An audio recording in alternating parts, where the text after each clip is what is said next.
আজই ডাউনলোড করুন আর এনজয় করুন আপনার পছন্দের শো। এত কাঠখড় পুড়িয়ে মধুবনী ম্যাডামের নিখুঁতভাবে সাজানো নাটকটা আবিষ্কার করে ফেললাম, সেটা বলবো না সবার সামনে? টেনে খুলে ফেলবো না ওনার মুখোশটা? বেশি চাকরি কেড়ে নিতে পারবো না, তবে আমি এইটুকু বলতে পারি যে আমি তোমাকে ভালোবাসি। তার প্রমাণ দাও তাহলে। যেমন? আমাকে বিয়ে করো। কি সব বাজে বাজে কথা বলছেন আপনি? অসুস্থতার নাটক সাজানো হাসপাতালে মানুষের ইমোশন নিয়ে খেলা, সবকিছুর হিসেব হবে ডক্টর বোস। আগে আসল অপরাধীকে হাতে নাতে ধরি, তারপর আপনাকে দেখে নিচ্ছি। বড় খোকা, বলছি কি 1.5 দিন হয়ে গেল ছেলেটা বাড়িতে ফিরছে না, নাও নেই, খাওয়া নেই, ঘুম নেই, ওখানেই পড়ে আছে। এরকম করলে তো ওর শরীর আরো খারাপ হয়ে যাবে। আরে ওকে তো বলেছি, কিন্তু সে ছেলে কি আর শুনবে? আমার আর তোর কথা তো শুনবে না। আমার মনে হয় কি আরশি দিদি যদি জোর করে না, তাহলে দাদুভাই ঠিক কথা শুনবে। কিন্তু কাকুই দিদি যে বললো আরশি দিদি কি কাজ আছে বলে বাড়ি থেকে চলে গেল, তাহলে কি করা যায় বলতো? অত চিন্তা করার কি আছে মা? দিদি তো গেছে হাসপাতালে। বাবলুকে ফেরালে জোর করে একমাত্র দিদি ফেরাতে পারে। হ্যাঁ, তার জন্য আরশিকে দরকার নেই। বাবা, সুরভি হাসপাতালে গেছে? হ্যাঁ, তা যাবে না? এতদিন যায়নি, সেটাই তো আশ্চর্যের। আরে বাবা, গুরু ঠাকুর অসুস্থ হয়েছে, ভক্তরা যাবে না তা কি হয়? তাও আমি যাবো মা, তুমি গেলে না? তার আর দরকার হবে না মা। মধুবনী সুস্থ হয়ে এখানেই চলে এসেছে। ও মা, ওকে এখনই হাসপাতাল ছেড়ে দিল? এই যে শুনলাম ও খুব অসুস্থ। হ্যাঁ টমি, ও এখন একটু বেটার আছে, আর হাসপাতালে রেখে ফার্দার ট্রিটমেন্ট করার কোনো দরকার নেই। ডক্টর বললেন যে রেস্ট নিলেই ও ঠিক হয়ে যাবে, আর সেই জন্যই ডক্টর ওকে ডিসচার্জ করে দিয়েছেন। তা ওকে এখানে আনলে কেন? হ্যাঁ, একেবারে নিজের বাড়িতে গিয়ে উঠলেই পারতো। আবার এই বাড়ি ও বাড়ি করলে তো ধকলটা বেড়ে যাবে, বেশি হবে। মেয়েটা হাসপাতালে থেকে মৃত্যুর সঙ্গে লড়াই করে এখানে এলো, আর তোমরা এখন ওকে দাঁড় করিয়ে প্রশ্ন উত্তর খেলছো। চলো তো মধুবনী, বসবে চলো। হ্যাঁ, এসো এসো। এদের কোনো সেন্সই নেই দেখছি। বসো বসো, এখানে বসো। আর হ্যাঁ, একটা কথা সবাই শুনে নাও।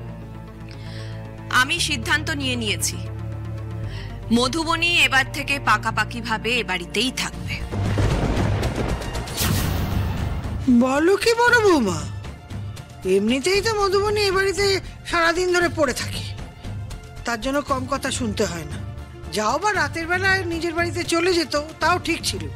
কিন্তু তুমি বলছো যে এখন থেকে পাকাপাকি ভাবে এ বাড়িতে থাকবে, তা লোকজনের কথা শুনে তো এ বাড়িতে টিকতে পারবো না গো। এ বাবা, এত বড় হিরোইনের নামে কে আবার কি বলবে বলো তো? আর বলবেও বা কি? মধুবনীর তো এতদিন ধরে সাক্ষ্যর সাথে একই ঘরেরই থাকার কথা ছিল না, মাঝখান থেকে যদি এই মেয়েটা না চলে এসে ঝামেলা বাঁধাতো। তুমি ঠিক বলেছো বর্ষা, তবে আবার আমি সব ঠিক করে দেব। আমি আমার ছেলের জীবন নিয়ে কাউকে ঘাটতে দেব না।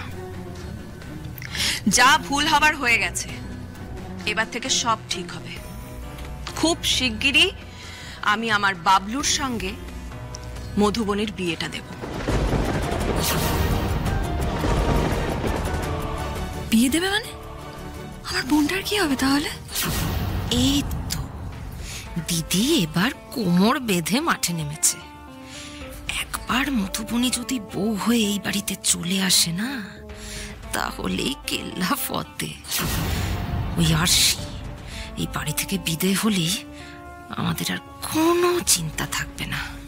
বাবলু তো বিবাহিত, সেটা জেনেও তুমি এই কথাটা বললে কি করে? কি রে বাবলু, তুই এইভাবে দাঁড়িয়ে আছিস কেন? তোর মা এসব কি বলছে? ও কি বলবে?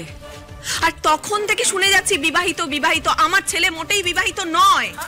ঘাড়ে একটা মেয়েকে চাপিয়ে দেওয়া মানেই সেটাকে বিবাহিত বলে না। মানেটা কি? মানেটা এই যে আমার ছেলের আসল বিয়ে এইবার হবে। কথা দিয়েছে বাবলু, কথা দিয়েছে মধুবনীকে। দাদু ভাই?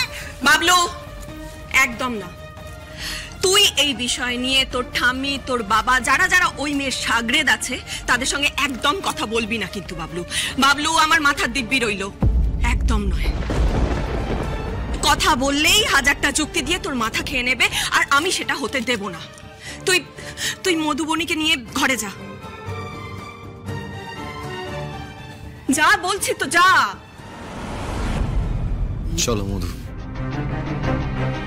যাও মধুবনী। দাঁড়ান স্যার,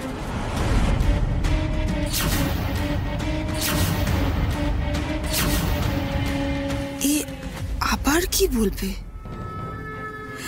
যাই বলো না কেন, পরপর দাও মেরে জিতে গিয়ে নিজেকে খুব কেউকেটা ভাবছিল না? কিন্তু দেখো, শেষ বাজিটা তো আমি মেরে দিয়েছি। আর কটা দিনের অপেক্ষা আরশি, তারপর এই বাড়িতে দাঁড়িয়ে তোমার সব বল বুলি একদম বন্ধ। সাক্ষ্য শোনো না, বলছি আমি না ওর কোনো রকম কোনো কথা শোনার মেন্টাল কন্ডিশনে নেই। ও যা বলার বলুক, পরে বলুক, তুমি পরে শুনে নিও, ঠিক আছে? আমি একটু যাই, আমি রেস্ট নিই, আমি ঘরে যাচ্ছি, ঠিক আছে? হ্যাঁ সেই তো, 2 দিন ধরে এত নাটক করেছেন, ক্লান্ত তো হবেনি। রেস্ট না নিলে হয়? মানে এটা খুব সহজ। মানুষের শরীর অসুস্থ হলে তো মানুষ রেস্ট নেয়। আপনি কেন রেস্ট নিচ্ছেন? আপনার তো কিছু হয়নি, সবটাই তো ফাঁপা ঢপবাজি।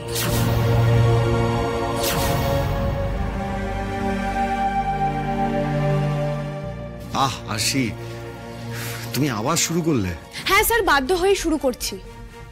আপনাকে সহজ মনের মানুষ পেয়ে মধুবনী ম্যাডাম আপনার সাথে যা ইচ্ছে তাই করে যান, আর আজ একেবারে সুইসাইড অবধি পৌঁছে গেলেন। আপনি 1.5 দিন না খাওয়া ভুলে অসুস্থ শরীরে হাসপাতালে পড়েছিলেন স্যার। চিন্তায় চিন্তায় যদি আপনার ভালো মন্দ কিছু হয়ে যেত, তার দায় কে নিত? উনি নিতেন? উনি নাকি ভাববেন আপনার কথা। উনি যা করেছিলেন তাতে এই বাড়ি থেকে, আপনার জীবন থেকে তো উনি আউট হয়ে গেছিলেন না? তো সেই নিজের জায়গা আবার কায়েম করতে এটা করা ছাড়া তো ওনার কাছে কোনো উপায় ছিল না। আমি আপনি মরে গেলেও যেটা করতে পারবো না, উনি সেটা তো খুব সহজেই করে দিতে পারেন। কি বলছো এগুলো? কেন বলছে? না বুঝতে পারছি না, কিসের নাটক, কি নাটক, কি বলতে চাইছেটা কি? সাক্ষ্য, আমার না ভাল লাগছে না, বিশ্বাস করো। প্রত্যেকবার তোমার আর আমার সম্পর্কটা একটু ঠিক হয়, ঠিক সেই মুহূর্তে এই মেয়েটা কোনো না কোনো ভাবে এমন সিন ক্রিয়েট, এমন নাটক করে এসে, সবটা আবার শেষ হয়ে যায়, সবটা জাস্ট নষ্ট হয়ে যায়। ও আর কি করবে? হ্যাঁ, তোমাকে দেখলে তো সিংহাসন টলে যায়, তাই করছে। আচ্ছা আরশি, তুমি আমাকে ভালো করে বলো তো ব্যাপারটা কি? না মানে আমার না ঠিক মাথায় ঢুকছে না, কি হয়েছে কি? বলবো, নিশ্চয়ই বলবো। এত কাঠখড় পুড়িয়ে মধুবনী ম্যাডামের নিখুঁতভাবে সাজানো নাটকটা আবিষ্কার করে ফেললাম, সেটা বলবো না সবার সামনে? টেনে খুলে ফেলবো না ওনার মুখোশটা?